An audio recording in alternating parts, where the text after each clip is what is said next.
Here's the BMW M Grand Prix of Styria. Pole Espargaro gets a great start on the KTM. So KTM on pole. KTM leave that grid using the penalty loop, if you like, for a bit of an escape road. Look at ridiculous. They let him go so late. What? So late to that later, but that really has wiped it for Zarco. Morbidelli out of the seat. Out of the seat indeed. And Quattro. The guard's being changed. Nakagami stops pole. Nakagami gives pole a little bit of an elbow, was it? It's Jack attack. Jack attack. Yeah, it was Jack. Rins on the 42 bike, but out front, Jack has made it through. So Miller, despite that shoulder, that's really a question of whether it lasts throughout the entire 28-lap race. 28 laps, 75 miles. They're coming to the end of the first 2.6 mile race, that's for sure. And if he can win this one, he will keep up Ducati's honours. Mir finished second last time out here. Performance of things here. The championship leader has got work to do on the number 20. There's Valentino Rossi, middle of your picture. Honda are missing a main man. Marc Marquez is back at home watching this. He's not going to be back to 2 to 3 months. Very wide. At the time, Miller was wide, and then of course, Mir almost went wide and wiped the rear tyre of Jack Miller. I said at the start it's going to be about pole. Can he convert this pole position? Can he deal with the pressure, Keith, of fighting right at the front? Agreed with all you talked about. Is the man in 6th place, Andrea Dovizioso from the 3rd row. That is probably the best start he could have into the braking area. There's Rins. Suzuki much fancied as well. Brad Binder fastest lap, 25.0. So Brad Binder, the man who won. Then I think get a flashback to last week. He passed Valentino for the very first time on track and ran off the track and pretty much ran Rossi off. So I think he... Mir on the Suzuki pinched that 2nd place last weekend, not spinning his tyres everywhere. Here's Zarco, started from pit lane. Closed in fast from, I mean, that gap. I mean, he was where he pinched that 2nd place last weekend. And again, the Suzuki working really well. The only thing I would add from last weekend now, I'm sure, is the 20. El Diablo down in 13th place. He's just taken Petrucci. So it must have been him. It's going to have Nakagami. It's going to be a... Oh, hang on. Mir decides to go back for it. Well, as these guys keep falling, Bill Miller from Mir, from Nakagami, all got red helmets up on our screens here. They are all on fast laps at the moment. The mistake up into turn 1. Oh, yeah, big mistake. Right up on the rumble strip. No wonder he ended up going right out. Yeah, how many times have we seen that this way from it? That was informative. Fastest man on lap, well, fastest man in the race. 24.6. Zarco. Oh, Tech 3 KTM, but it's Mir out front. Now then, this is the question. Suzuki were much favoured, probably in the Mir on the factory Suzuki. One thing we've learnt about Mir over the years in the smaller classes, once he gets his confidence, once he got into this 28-lap race, look at that on the brakes. Miller good on the brakes, he just leaves Nakagami behind. So, and Michelin tell us it's getting cooler. It's going the opposite way to what we normally get when the sun's on it. There's the championship. Out because he was. That was at 14.01. That, yeah, that's right. Yeah. That's right now. So Rins, he's on top of Pole Espargaro now.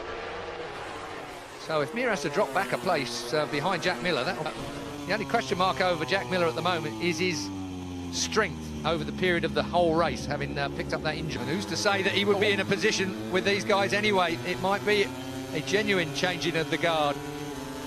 To say I don't understand that, but yeah, the fear is that if he doesn't see it, what are they going to give him a black? Glad someone's paying attention. That's the trouble, you can get too engrossed in a race. Much going on. Yeah, there was a lot going on, that's for sure. Mir with a little bobble. We've not even started what was the second part of the race last week. And who's one of the absolute professors of looking after the track temperature-wise as well. Still Mir.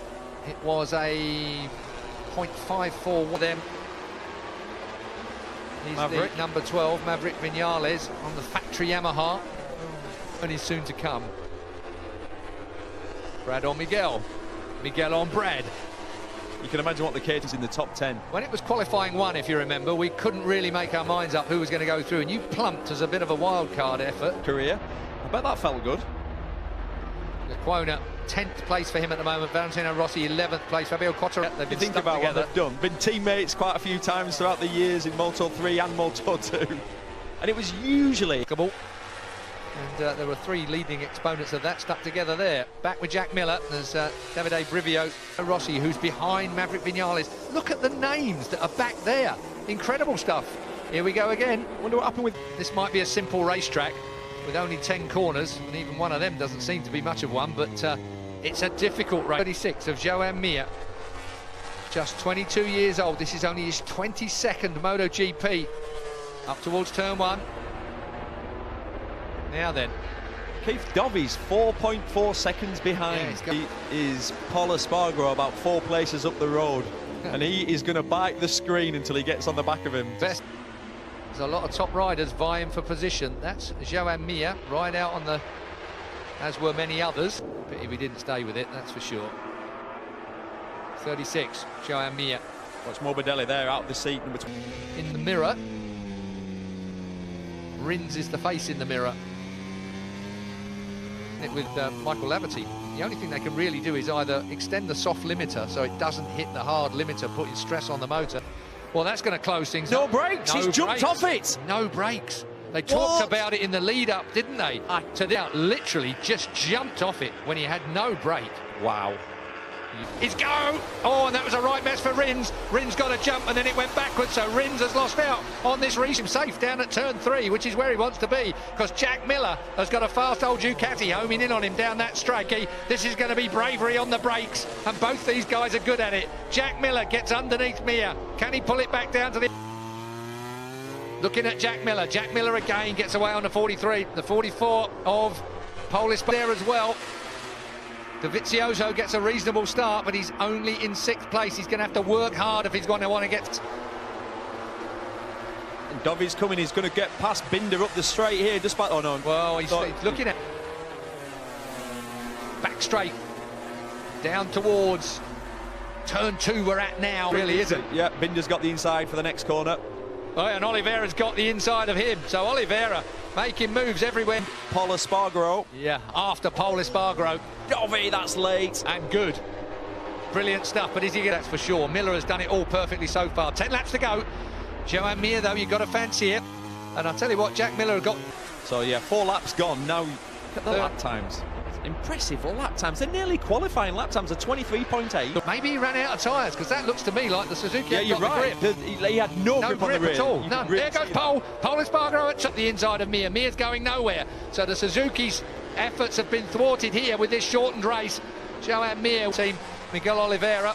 Bear in mind, Miguel Oliveira's 0.5 of a second down in 4th place. This man, who's been in... Jack Miller, spectacular. He seems to do it with ease, though, and he makes the... Oliveira, will he look at the inside coming down into turn 10? It would have been a bit too much opportunism by Line down at turn 3. Back to what, 2nd gear? Maybe first. So, tyre, look at that front tyre. It's beginning to grain up. Yep. Left-hand side, There's 3 laps to go. Paul Espargaro from Jack Miller. I wonder if Jack Dovey knows that. Paul Espargaro, can he hang on? Now it's all about, can he control those emotions? He's got 2 laps leading. But this is uncharted territory. He's had 1 MotoGP podium in 7 years of racing. 109, bottom step of the podium. Paul Espargaro for KTM, looking to equal Brad Binder's Brno. Here we go then. Paul Espargaro, almost there. 2.6 miles to go. Just over. Catch him. He's just done a 24.1. If he does another 24.1, he's won the race. But when they put +0 on your board, you then think defensive. Have to take it out. He doesn't have to go completely defensive. So you lose time by going defensive. Look how much time he's lost. You're so right. And here comes Jack on the brakes up into turn 4. There you go. The management may have given this away. Miguel Oliveira is going to look to try and relegate him. Bomb him. He is going to hate himself for what he did at turn 3. Paul Espargaro, last corner coming up. For it. Miller's going to go. Oh, it's tight. This is going to be Marc Marquez and Andrea Dovizioso. Oh, Oliveira. Guy Coudon and Mathilde, the daughter of Hervé Poncherel, jumping up and down. It's a KTM win, whichever. Yeah, we need that verification that Miguel Oliveira didn't touch the green anywhere as well. I don't think he did. He was the challenge for the lead. It's tight. But they both got through, but then it all ran out a little bit wide as we get... He sets the last corner up, hoping these two are going to go wide. Look, he waits, sets it up. Thank you very much. Yep, he did. And wow. What a race. Big black line from Pole's KTM as he comes to the line, but it's Miguel Oliveira. 12 laps, Miguel Oliveira picks it off. But you read that so right, Hodgie. They gave him the wrong...